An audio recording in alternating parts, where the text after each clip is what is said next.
Antum tahu kisah Julaibib, ikhwan? Orang yang buruk rupa, tidak ada yang kenal dia. Sahabat gak ada yang kenal. Namanya Julaibib. Cari nanti di internet kisah Julaibib. Anda bisa dapatkan versi lengkapnya, boleh. Cari yang kitabnya, terjemahannya Az-Zahabi, Sirah A'lamin Nubala. Lebih bagus lagi. Ya. Apa yang terjadi, ikhwan? Julaibib ini buruk rupa, tidak ada yang mengenal dia. Tidak ada yang mengenal dia, ikhwan. Bahkan dikatakan semua orang-orang kalau dekat dengan dia mungkin agak menjauh karena merasa tidak nyaman dengan orang ini. Miskin. Apa yang terjadi, ikhwan? Antum tahu? Sahabat kebingungan ketika kemudian setelah berperang, Rasulullah Sallallahu Alaihi Wasallam berteriak-teriak cari namanya, Aina Julaibib, Aina Julaibib. Barusannya Rasulullah cari orang sampai dia dapat. Dia ambil mayat Julaibib, ikhwan. Dia gendong. Barusannya Rasulullah gendong mayat sahabatnya. Dibawa itu Julaibib. Ikhwan, gak cukup di situ. Rasulullah pimpin sholat Julaibib. Gak cukup di situ. Rasulullah turun untuk bawa itu mayat ke dalam bumi, ikhwan. Julaibib. Hujan ini hujan. Berkah mentong itu namanya Julaibib. Disebut Allah langsung turunkan hujan. Masya Allah. Coba kita cari. Nah. Antum tahu kisahnya, ikhwan? Dia, Julaibib ini, ketemu Rasulullah Sallallahu Alaihi Wasallam. Rasulullah bilang, tidakkah kamu ingin menikah? Julaibib bilang, ya Rasulullah, adakah orang yang mau sama saya? Rasulullah langsung kasih sebuah kertas, lalu ditunjukkan sebuah rumah. Bawa kertas ini, sampaikan ke orang yang punya rumah ini bahwa Rasulullah SAW melamar putrinya untukmu. Datanglah Julaibib sesuai arahan Rasulullah melamar putrinya. Dengar Nizar, ini kisah melamaran yang paling bagus, Nizar. Mudah-mudahan setelah kau dengar kisah ini, Nizar, mudah-mudahan kau cepat menikah, Nizar. Insyaallah. Pernah mau kau tag di postinganku tuh? Sudah menulis Ji? Ya, alhamdulillah. Mudah-mudahan cepat kau menikah, Nizar. Ya Allah. Lihat ini Julaibib. Apa yang terjadi, Pak? Dia bawalah itu tulisan Rasulullah.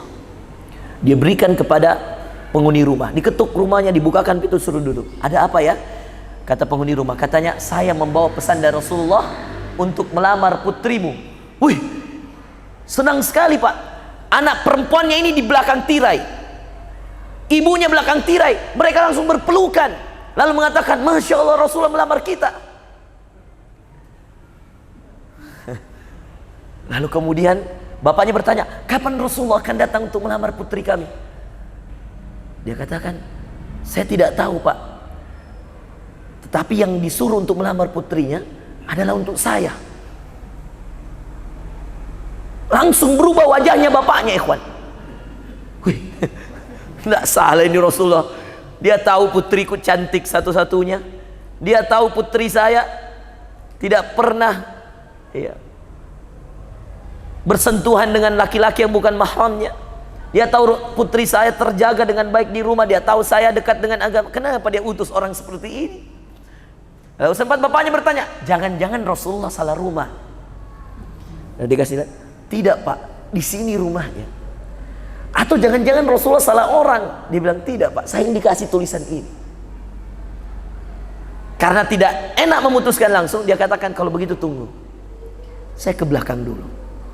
Di belakang suasana lain nih. Tadi berpelukan, senang, karena dengar itu suasana beda.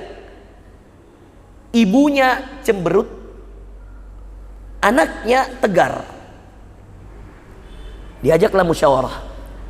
Ini ada pesan dari Rasulullah Sallallahu Alaihi Wasallam untuk melamar putri kita dengan pemuda yang ada di depan. Dan mereka sudah intip-intip pemudanya. Dan tidak ada yang kenal, tidak ada yang tahu bilang namanya Julaibib, tidak ada yang kenal, ikhwan. Ayahnya bilang, gak mungkin kita nikahkan dengan orang ini. Ibunya bilang, betul kita nggak mengenal orang ini. Tapi anaknya bilang apa? Ketika ditanya oleh ayah, bagaimana menurutmu putriku?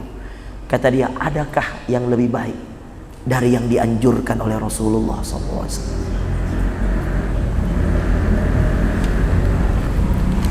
Menetes air mata orang tuanya, mau tidak mau anaknya sudah bawa nama Rasulullah, dan dia cinta sama Rasulullah, orang tuanya cinta. Maka kemudian dikatakan pada anak muda itu, baiklah, kalau benar ini adalah pesan dari Rasulullah SAW, kami siap menikahkanmu dengan putri kami. Datanglah Rasulullah SAW, dinikahkanlah Julaibib dengan istrinya.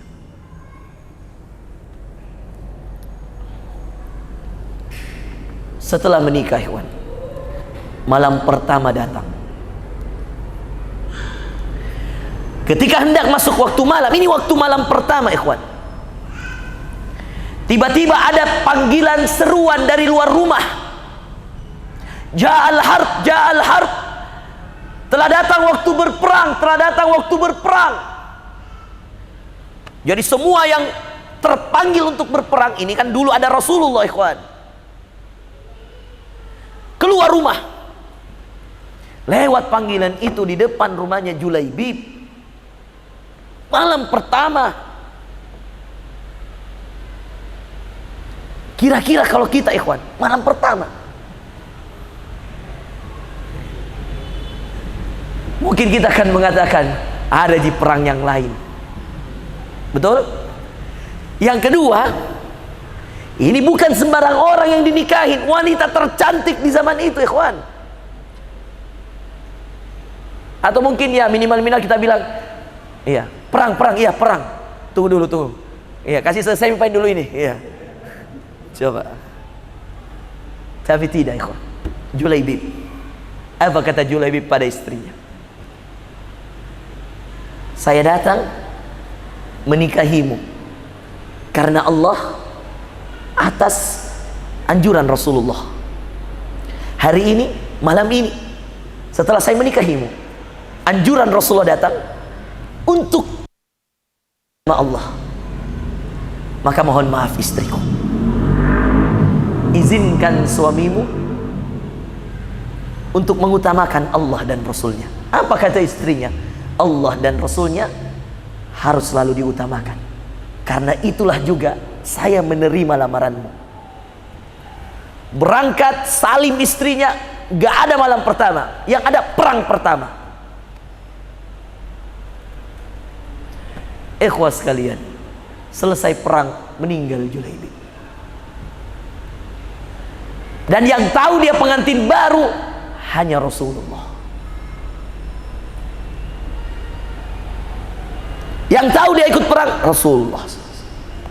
Maka semua sahabat kaget-kaget ketika kemudian meninggal Julaibib. Rasulullah berteriak mengatakan, aina Julaibib, ada yang lihat Julaibib?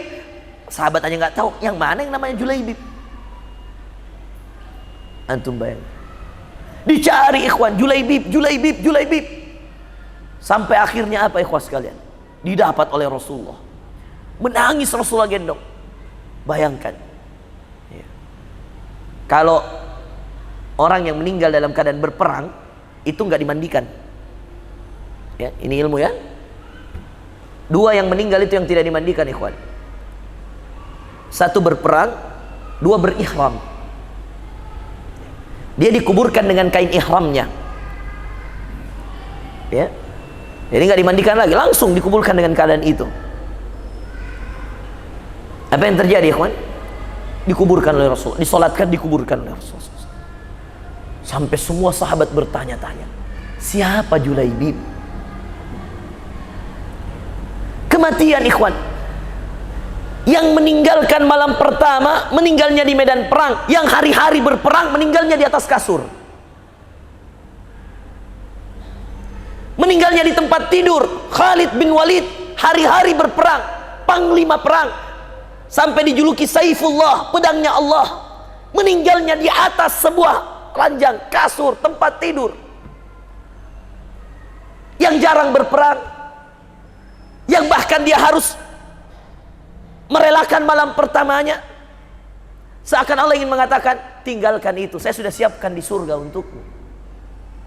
Julaibib, Inilah misteri sebuah kematian, ikhwas sekalian, yang tidak akan pernah ada yang tahu. Hari ini saya bahas kematian. Kalau besok-besok Anda dengar berita kematian saya, Anda akan bilang, baru-baru tadi malam Ustadz bahas kematian.